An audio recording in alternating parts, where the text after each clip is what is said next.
Primeiro que eu acho que a gente amadureceu mesmo, né, na última década, então, para cada vez mais entender que o espaço público, ele é alavancado, evidentemente, pelos governos, mas ele não se restringe ao espaço governamental, né.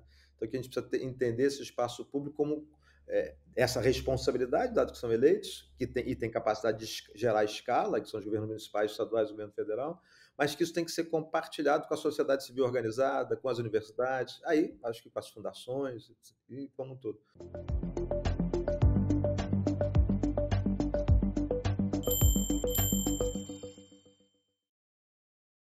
Olá, bem-vindo, bem-vinda ao Espaço Recíproco. Hoje nós temos a alegria de receber aqui o Ricardo Henriques, que é português de nascimento, mas naturalizado brasileiro, professor da Universidade de Economia na Universidade Federal Fluminense e atualmente superintendente executivo do Instituto Unibanco. Henriques é pesquisador especializado em economia social, tendo trabalhado com temas como educação, desigualdade, pobreza, distribuição de renda. Ele foi secretário nacional de Educação Continuada, Alfabetização e Diversidade do Ministério da Educação e secretário executivo do Ministério do Desenvolvimento Social, quando coordenou o desenho e a implantação inicial do programa Bolsa Família. Foi assessor especial do presidente do Banco Nacional do Desenvolvimento, o BNDES, e pesquisador e diretor adjunto da área social do Instituto de Pesquisa Econômica Aplicada, o IPEA. No Rio, foi secretário estadual de Assistência Social e Direitos Humanos e presidente do Instituto Municipal de Urbanismo Pereira Passos, quando desenvolveu o programa UPP Social. É membro do Conselho de Administração de Todos por Educação, Anistia Internacional, GIF, Fundação Maria Cecília Souto Vidigal, Instituto Sou da Paz e Instituto Natura. Ele, além de tudo isso, apresenta o programa Conselho de Classe na Rádio CBN. Ricardo, com todas essas atividades, eu agradeço muito o teu tempo e disponibilidade de estar aqui conversando comigo. É um enorme prazer, Marcelo, poder estar contigo batendo um papo muito grande, meu prazer. Muito bom. Você foi professor universitário, mas atuou em diversos níveis do governo e atualmente atua no terceiro setor. Eu queria que você contasse um pouco essa trajetória tão diferente, tão diversificada, rodando por todos os setores aí. Eu acho que eu fiz essa trajetória de ter, né, uma formação acadêmica bastante orientada para pesquisa aplicada, gestão pública, o trabalho aí na sociedade civil e no terceiro setor, e, na verdade, um aprendizado a partir de uma certa fertilização cruzada nisso. Se pegar um pouco a minha trajetória, eu fiz concurso para a universidade muito cedo, assim que abriu, né, o fim da ditadura, abriu o primeiro concurso do Departamento de Economia no Rio de Janeiro, foi na Universidade Federal Fluminense, eu ainda estava no mestrado na economia da Federal do Rio de Janeiro. E nessa época era possível, fiz o concurso, entramos 3 pessoas, belos colegas, e fui fazendo toda essa trajetória, nessa época, muito mergulhado, época da hiperinflação, teoria monetária, né, pesquisa nessa agenda, que declinou numa tese de mestrado sobre teoria de decisões em contexto de incerteza. Depois eu fui fazendo a carreira acadêmica, fui chefe de departamento de economia e tal, e fui fazer o doutorado, fiz um curso de doutorado na Escola de Comunicação da FRJ, com uma formação que abriu minha discussão para filosofia da ciência, juntei decisões coletivas e tal, e logo depois fui para a França, para Nanterre, para Paris 10, né? E lá fiz a formação, o doutorado que eu fiz lá, é, muito forte juntando economia com teoria da justiça. Tá? Acho que faz parte dessa minha transição isso. Né? De Arseny, Dworkin, Rawls, o Jean-Christophe Kolb, que foi um professor meu, né? Fui fazendo, obviamente, o Amartya Sen, que virou uma referência. Né? E aí, nesse retorno, quando eu volto com essa bagagem, a UF, a Universidade Federal Fluminense, o Departamento de Economia, tinha feito uma parceria com o IPEA, e a gente podia alocar o nosso tempo de pesquisa junto UF e IPEA.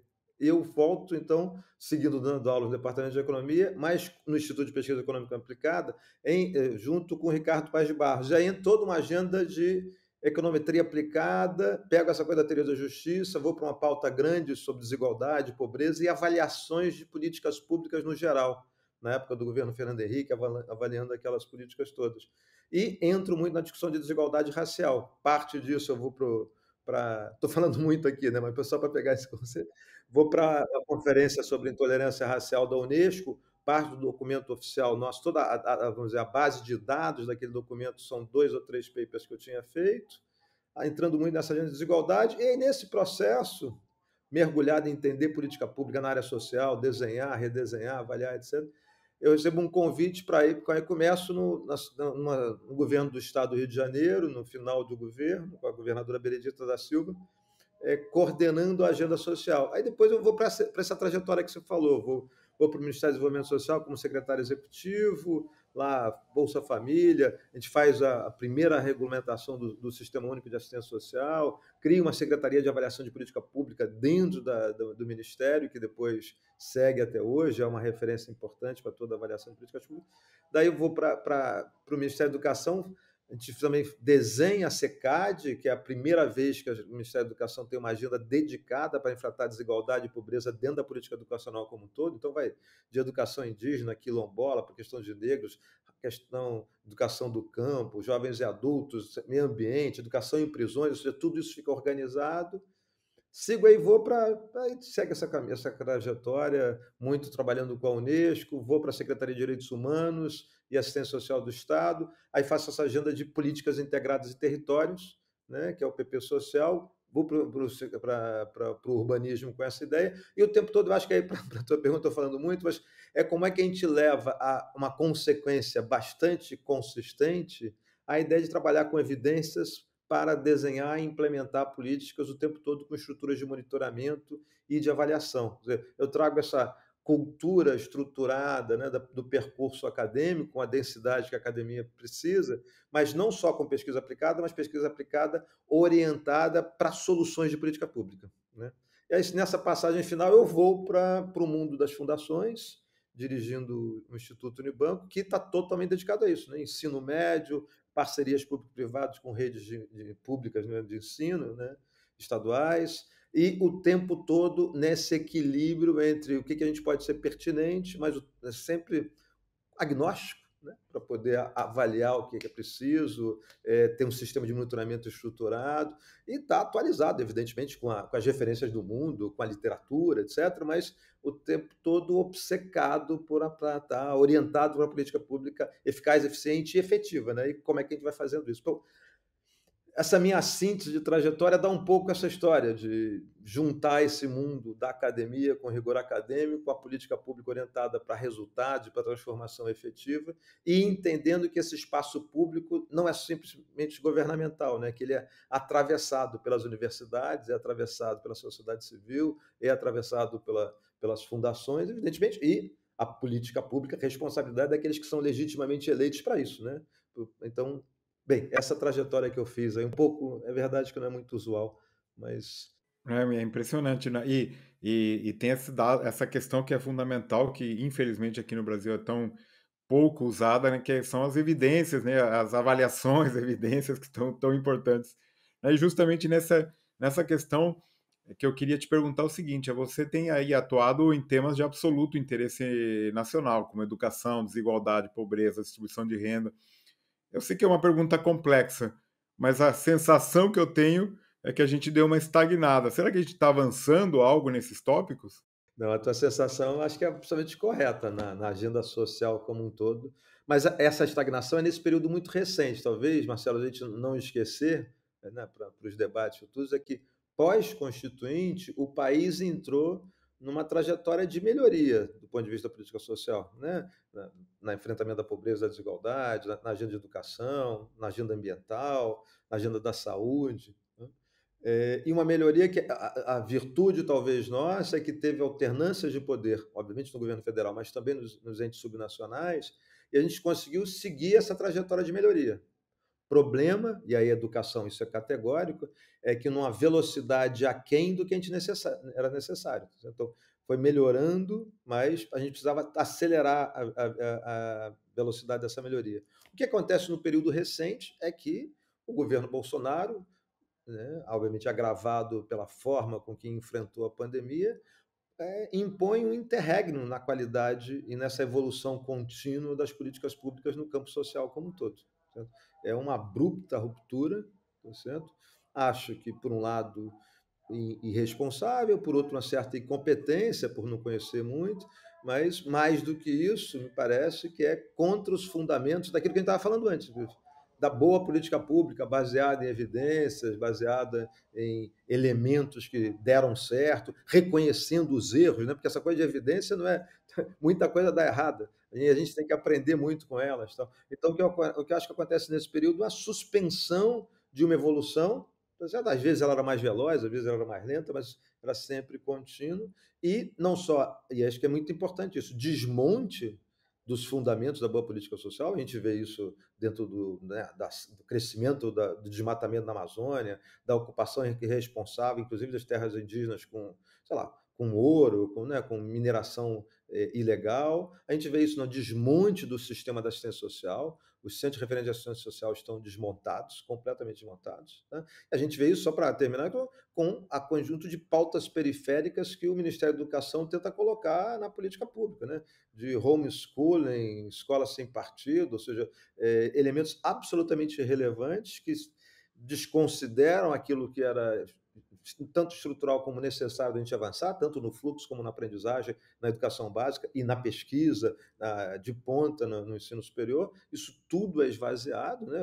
O desmonte do CNPq, o corte, né, do Fundo Nacional de Desenvolvimento, né, FNDCT, tudo desmontando, e a única coisa que a gente pode ter, talvez, esperança, Marcelo, é que seja um interregno, tá certo? Tem um período de suspensão que a sociedade meio que se dê conta e a gente possa voltar. Nosso desafio maior para parar isso é que talvez que a gente precise voltar, depois desse período suspenso, atento de que a gente estava numa trajetória que era virtuosa, mas ainda não na velocidade que a gente precisa para colocar o Brasil, com inserção internacional e nacional potente. Então, a gente talvez tenha que repensar lá na frente, o que a gente pega de positivo que a gente já fez e acelera com mais elementos, né, do que a gente está vivendo nos últimos 20 anos, para poder fazer um ciclo ainda mais virtuoso, com mais velocidade. Né? Isso parece um baita desafio. E justamente nesse contexto, eu acho que aí vem a importância de outros setores, né, como o terceiro setor, de tentar, pelo menos, cobrir parte. Eu sei que é impossível, né,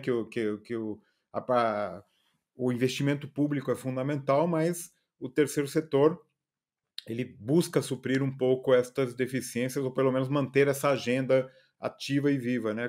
Você que participa do conselho de administração de diversas entidades, do terceiro setor, como esse setor tem ajudado o país a superar esses imensos desafios que enfrentamos? E, em particular, eu queria saber um pouco mais sobre a atuação do Instituto Unibanco, que hoje você coordena.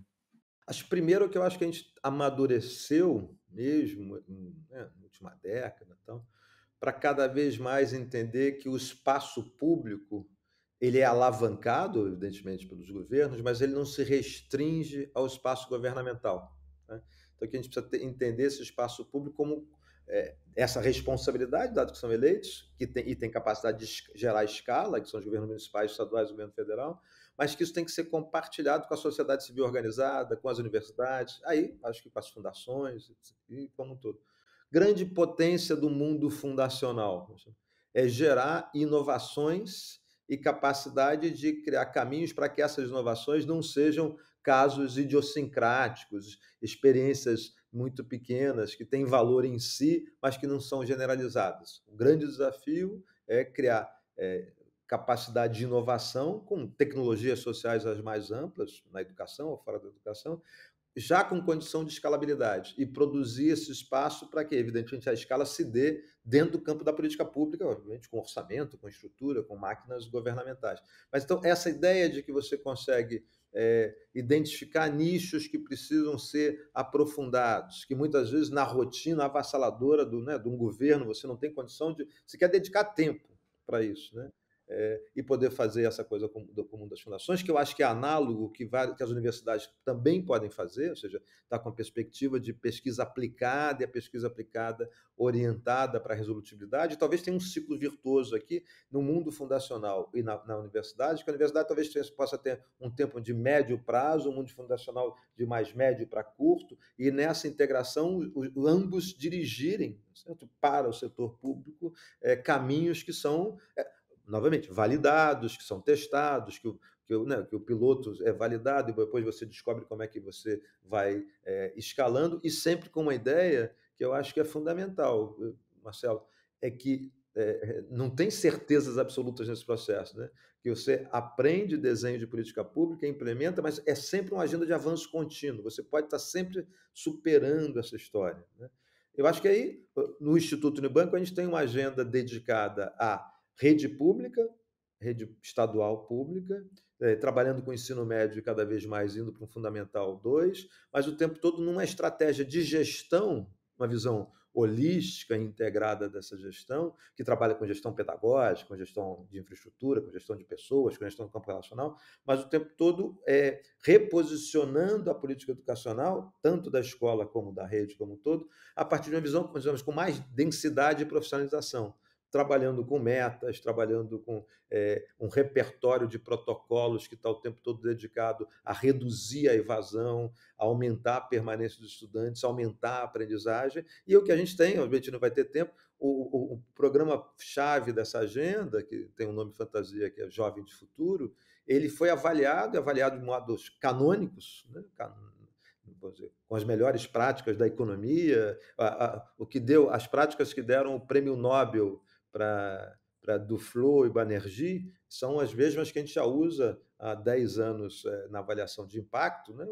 Randomizada, com grupos de tratamento e controle e tal. E o que é muito interessante é que essa experiência em contextos diferentes, Marcelo, ou seja, estados com perfil socioeconômico, educacional, cultural radicalmente distintos, com perfil de lideranças políticas de partidos totalmente distintos, ela gerou impacto em todos esses cenários, tanto para reduzir a evasão, aumentar a aprendizagem naquilo que a gente conseguia medir, que é matemática e língua portuguesa, mas por derivação a gente vê que também outras disciplinas, e reduzir desigualdades entre os estudantes e entre as escolas.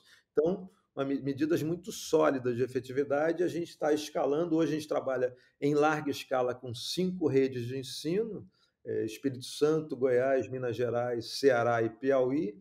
Isso aqui dá 3 milhões de estudantes, é uma quantidade grande, e mantendo essa agenda de, como eu falei antes, de aperfeiçoamento contínuo, né? Da gente estar melhorando o tempo todo, mas com muita efetividade para atrair, permanecer e aumentar a aprendizagem. Desafio crucial é o que a gente foi atravessado pela suspensão das aulas aí com a pandemia, né? E acho que a gente conseguiu se adaptar. Aliás, é muito importante, talvez, nesse espaço também, elogiar os gestores públicos como todos, os secretários estaduais, secretários municipais, o corpo de professores que passaram por esse período sem apoio do governo federal e conseguiram, com as adversidades todas que viveram, dar conta. E a gente está ali parceiro disso, construindo isso, acho que é muito importante. Só para terminar, acho que é importante também te lembrar da sociedade civil organizada e dos movimentos sociais, que não estão, por exemplo, no mundo fundacional nem na academia. Acho que elas também são muito, podem gerar agendas muito virtuosas nessa discussão, nesse processo todo. Hoje eu tenho a honra de presidir o Conselho da Anistia Internacional no Brasil, né? E a gente vê como é relevante as formas com que a Anistia Internacional organiza o campo de direitos humanos, fazendo pontes, às vezes críticas aos governos locais, mas sempre criando caminhos e gerando nesse espaço, que é um espaço de diálogo, né? Tem uma dialogia aqui, caminhos que são sempre a favor da população, né? Então, acho que esse espaço público nosso tem evoluído e a gente tem que incensar isso cada vez mais, as universidades, as fundações, os movimentos sociais, junto com os governos, né? Muito bom. Você também apresenta o programa Conselho de Classe na CBN, onde aborda os temas mais urgentes para a educação pública, com dados, pesquisas, índices oficiais. A ideia que eu entendi é você enriquecer o debate sobre as políticas educacionais no país. Mais uma pergunta fácil de responder. Quais são os principais desafios que ainda temos de superar para ter uma educação de qualidade? As perguntas são quase pegadinhas, né? Não, primeiro está sendo um belíssima experiência, já fez passou agora há pouquinho 1 ano, então não é para mim está sendo um aprendizado, sobretudo como acertar a linguagem, né, em poucos minutos e passar esse tempo. Mas, assim, em linhas gerais, acho que os nossos maiores desafios hoje, destacaria os desafios de aprendizagem, tá certo? Por um lado, com a pandemia, de permanência dos estudantes, tá? E, por outro, de aprendizagem. Né? A gente não pode esquecer que a gente tem uma desigualdade muito grande, marcada por traços estruturais, né? Como o nosso racismo, né? E agravada por essas conjunturas da pandemia, com a suspensão das aulas. Então, os dados sobre a diferença de desempenho em termos de aprendizagem, quando a gente olha o recorte racial, o recorte socioeconômico, são avassaladores. De cada 100, só para pegar um fluxo, por exemplo, de cada 100 meninas brancas que entram no ensino fundamental, Marcelo, 80 concluem o ensino médio. Tá? Mas quando a gente olha para o outro recorte, que são meninos negros, tá? A cada 100 que entram, 53 só concluem o ensino médio. Então, não esse dado estrutural é muito forte. Quando a gente olha para a aprendizagem, é a mesma coisa. A gente tem, sei lá, estudantes brancos que têm aprendizagem adequada em língua portuguesa, um pouco mais de 50, 53, 55%, quando a gente pensa o final do Fundo 2, né, do 9º ano. Quando a gente olha para os estudantes pretos, está 30%. Quando a gente olha recorte socioeconômico, sei lá, 58%, esse é o número, daqueles que estão nos estratos mais altos, que têm aprendizagem adequada ao final do ensino fundamental 2, e quando a gente olha para os estratos mais baixos, 18% têm aprendizagem adequada. Então, isso é reforçado, né? Estou aqui dando muito dado, isso é reforçado pelos dados do PISA, né? Quando a gente faz a comparação internacional também. Quando a gente faz a comparação internacional, um dado que é importantíssimo a gente lembrar que o PISA você pode olhar comparativo por quartis de renda, tá? O nosso quartil superior de renda, o superior, tá? Que envolve, inclusive, o mais alto, que eu estou falando, que envolve, inclusive, estudantes que estão com 15 anos de idade em escolas privadas, ele está abaixo, está no nível do quartil inferior da média da OCDE, abaixo do quartil inferior de um montão de países. Tá certo? Então, a gente é hiper desigual, esse superior tem performance muito melhor que o quartil inferior, mas, além disso, a nossa melhor performance é baixa na educação básica frente ao cenário internacional. Então, estou só destacando aqui, estou falando muito dado, mas esse talvez seja o maior desafio nosso, é como é que mantém-se os estudantes, não dá para ficar com aquele nível de estudantes que eu estava falando, só 53 negros concluem, tem que todo mundo concluir. A sociedade do conhecimento hoje, né, Marcelo, solicita educação de qualidade em larga escala.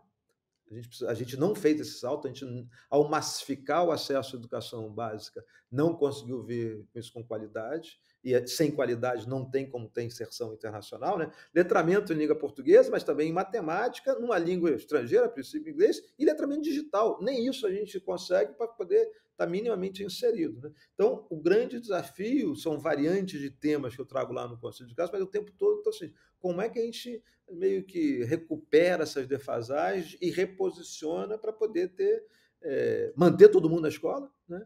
E todo mundo aprendendo coisas que são relevantes e num padrão que seja capaz de nos colocar nesse contexto internacional. A observação só de qualidade aqui é que eu acho que a gente corre o risco de deixar a nossa juventude, e a gente projetar aí 10, 15 anos, ir para os anos 30, os anos 40, numa situação de limbo estrutural frente ao que é a necessidade da sociedade do conhecimento contemporâneo.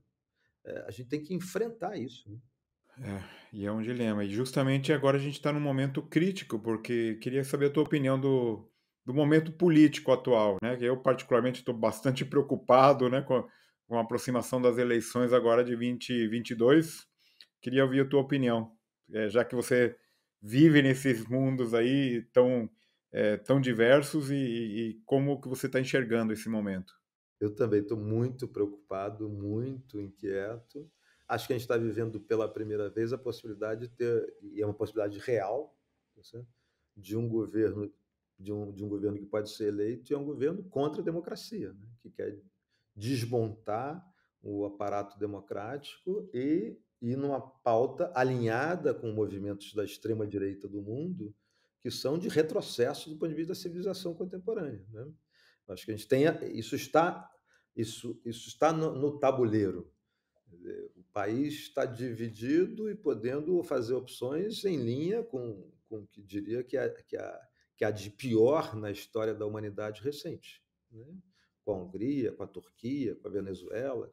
E na direção disso é o mesmo um governo que, se reeleito, né, esse governo tem todos os sinais, né, e algumas evidências bastante sólidas, né, que pode ser um governo que faça a ruptura contra a democracia, né, na mesma direção que Hungria e Turquia já fizeram, né?